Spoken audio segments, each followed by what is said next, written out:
My last video blog was really complicated, and it said in the title, what kind of person does infidelity make you into? And today, while last time it was difficult, this is going to be even more difficult, but I think it will be even more effective. And so today, while last time I talked about what does infidelity make you into as a person, as an unfaithful, today I want to talk about what does infidelity make you into as a betrayed. Before you hit add comment and before you start your comment of, Samuel, you're an unfaithful spouse, how are you going to talk to us, the betrayed, about, et cetera, et cetera. I want to talk to you about what I see in Samantha from my eyes. I want to talk to you about how I see Samantha, what I've put Samantha through, and how Samantha has emerged as probably the bravest person I know or have ever experienced life with, second only to maybe my dad, who died of cancer and was a war hero, and my mom, who raised me practically alone in the inner cities of Los Angeles. So there's not many people more brave than Samantha. I would put her on the same level as the two people I just mentioned. The first observations I'd like to make are some observations about what my choices did to Samantha. And it's going to be pretty gut-wrenching. So hold tight on that, because I think the end will be worth processing through the darkness. Early on in recovery, I was really overwhelmed with what my choices had done to Samantha. Now, mind you, as I received the right kind of help, I started to get in touch with owning what I had done, and it caused me to see far more differently the pain that Samantha was in. And early on, Samantha was in constant kind of PTSD pain. Like the slightest thing would trigger her. The slightest thing would cause her to be angry or upset, and she lived in a state of panic of, who's going to be on the phone calling me, or this next text message, is it going to set me off, and is my well-meaning friend who's trying to be supportive going to say something that's absolutely absurd, which so many of you can relate to, that's going to trigger me, and am I going to lash out at Samuel because I just remembered this or remembered that? And I sat here watching her be easily triggered and so incredibly vulnerable. And that was all my fault. Please don't read into my verbiage that Samantha was so easily triggered. Oh my, no. I'm talking to you about my observations of the kind of person that I had made her into, to a certain extent, by my choices. You see, my double life had done some unrepairable damage to Samantha. Now, that can be discouraging, but there's just some things that you can't unsee. There's some things that you can't unfeel. There's some pain and trauma that you can't, forgive my bad grammar, unexperience. So Samantha would be forever changed. It doesn't mean that she couldn't forgive, that she couldn't grieve, that she couldn't be healed. But I had done some incredible damage to her that wanted to warp her forever.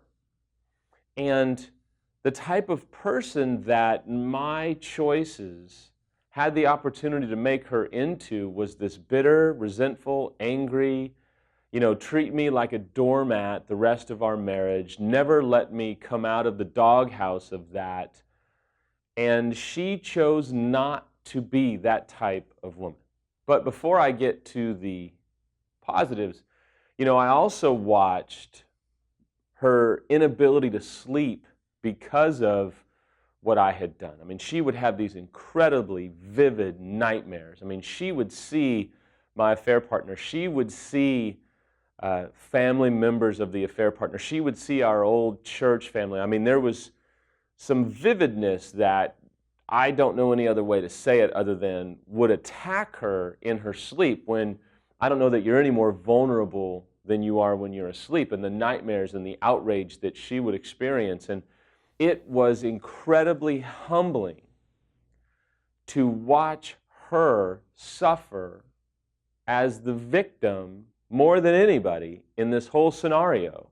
She was the victim, and to watch her have to go through this because of me and my choices is a pain that has forever altered me. I can't unfeel the weight of what I've done to her by my actions. As I've said before in the previous video blog, as I've said in so many others, is that you hold the key to decide what infidelity turns you into.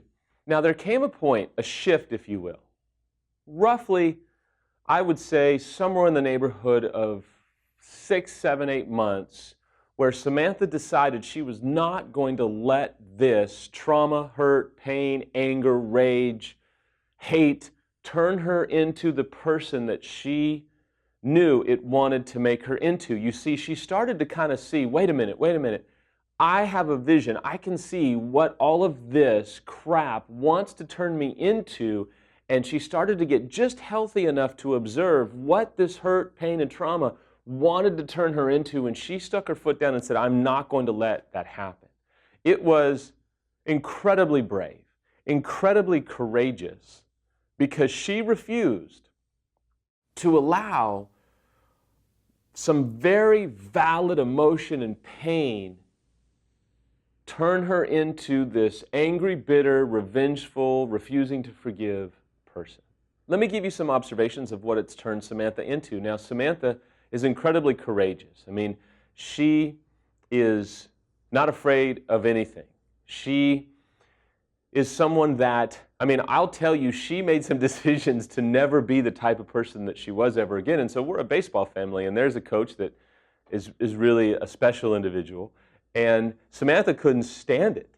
She just couldn't stand the way he would yell and berate these kids that we were playing against. And so Samantha had had enough one day, and so I didn't like this coach, but you kind of just focus on coaching, and I look over, and Samantha has walked over to the other side of the field because she has had enough, and she's waiting for the opportunity to tell this very large coach what she feels.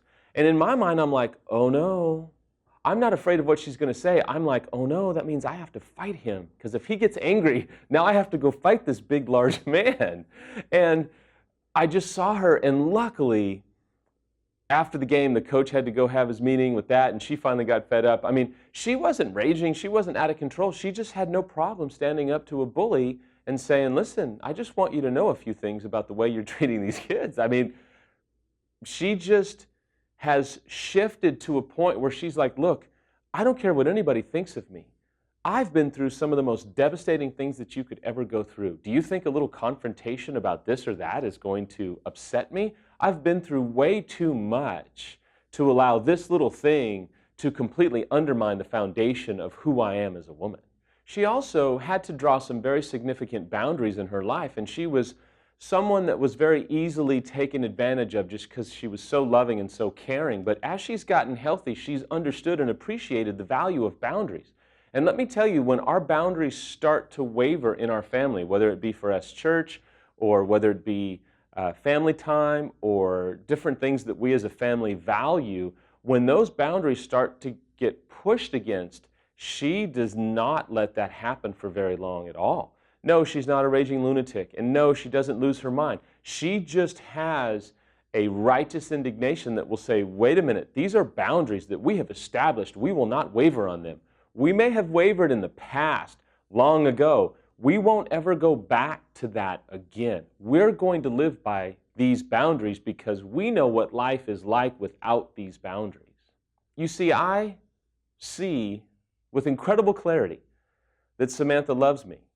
If she didn't love me, why would she forgive the atrocity of my infidelity? Why would she go through years of recovery work to try and restore our family if she didn't love me?